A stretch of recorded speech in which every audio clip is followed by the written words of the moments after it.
So here we have a Ford Transit Custom crew cab on a 20 plate.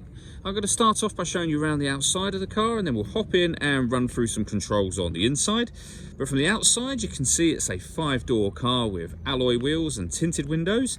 Let's start off inside the boot area and then work our way around the rest of the van from there. So as we approach the back of the van, you can see we have reversing sensors. The vehicle is also being ply lined, and we have that metal bulkhead, as you can see. Okay, so we're just going to work our way back round to the front of the van, and then we'll hop in and run through some controls. I've opened the side sliding door on this side just to show you that you have 3 seats in the rear, as well as the 3, including the driver's seat, in the front. Now that we've done a full circle of it, you can see it's in excellent condition the whole way round. Just briefly before we climb in, I think it's well worth seeing the interior from this exterior point of view. There's plenty to run through on the dashboard, so let's hop in and we'll do that now. Okay, now that we're inside the van, we're going to start with the dials. On the left-hand side, we have the rev counter, and on the right-hand side, the speedometer. At the bottom in the middle, we have the fuel gauge and coolant temperature gauge, and above that, the total miles for the vehicle, which are 5,876. Also, we have a digital readout for the speedometer in that section. You can change the information that's displayed there by using buttons on the steering wheel.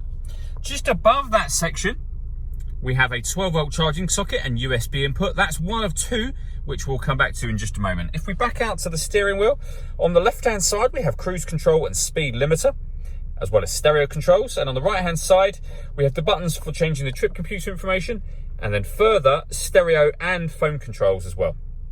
The phone controls can only be used after such time as you pair the phone up, which is done over on the touchscreen in the center here.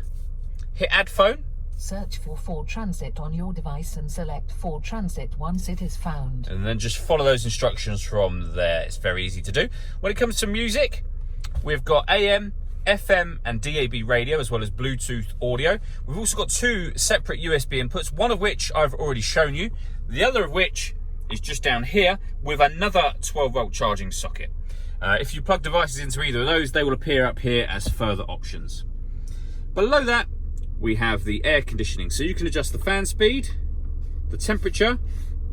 You can determine where within the vehicle you'd like the air to be distributed.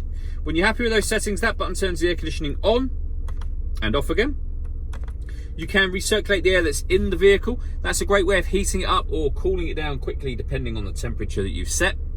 We've also got heated driver's seat with 3 different heat settings, and the same on the passenger side. A heated rear screen and a proper heated front screen. And then lastly, a 6-speed manual gearbox. All that leaves me to say is thank you for taking the time to watch this video. If you'd like to come and see the van for yourself and have a test drive, please feel free to call any of our MJA sites. We'd love to hear from you soon.